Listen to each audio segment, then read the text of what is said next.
भोलेनाथ का छिपा रहस्य। जब भक्त जल चढ़ाता है तब महादेव क्या अनुभव कराते हैं। वातावरण में धूप की सुगंध है और एक भक्त शिवलिंग पर जल अर्पित कर रहा है। हर बूंद के साथ एक भावना बह रही है, कोई आभार की, कोई क्षमा की, कोई समर्पण की। बहुत कम लोग जानते हैं कि जब जल भोलेनाथ पर गिरता है तो वह केवल पत्थर पर नहीं, आपके भीतर के अहंकार, भ्रम और भय पर गिरता है। यही क्षण होता है जब आत्मा शुद्ध होने लगती है।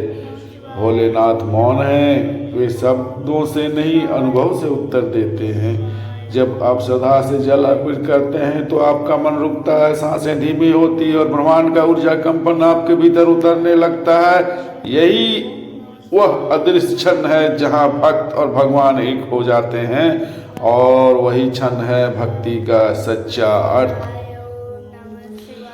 जल अर्पण का रहस्य यही है, त्याग का भास। हर लोटे में हम अपने भीतर कुछ न कुछ छोड़ते हैं, अपने दुख, अपने विचार, अपनी अपेक्षाएं, अपनी मनोकामनाएं। जैसे जैसे जल गिरता है वैसे वैसे हमारे भीतर का बोझ हल्का होता जाता है। शिवलिंग केवल एक प्रतीक नहीं, यह उस मौन शक्ति का केंद्र है जो सब कुछ सुनती है।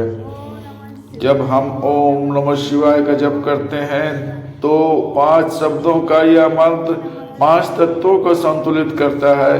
पृथ्वी, जल, अग्नि, वायु और आकाश। उसी संतुलन में ही शांति है, उसी मौन में ही शिव है। इसलिए कहते हैं शिव की आराधना जल से नहीं भाव से होती है।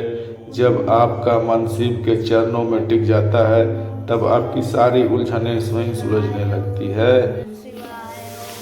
बंद भाग्य का रास्ता जल से नहीं समर्पण से खुलता है। जल तो केवल माध्यम है, असली जल वह है जो आंखों से बहकर हृदय को पवित्र करता है। यही है भोलेनाथ का छिपा रहस्य। हर बार जब आप शिवलिंग पर जल चढ़ाएं तो केवल एक भाव रखिए, हे प्रभु, मैं कुछ मांगने नहीं, अपने भीतर की अशांति को आपके हवाले करने आया हूँ। विश्वास रखिए, जितना आप खाली होते जाएंगे उतना ही महादेव अपने आशीर्वाद से आपको भर देंगे। क्योंकि जहाँ अहंकार नहीं वहाँ शिव का वास होता है।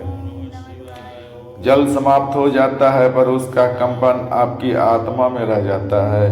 यही कंपन धीरे धीरे आपके जीवन में परिवर्तन लाता है।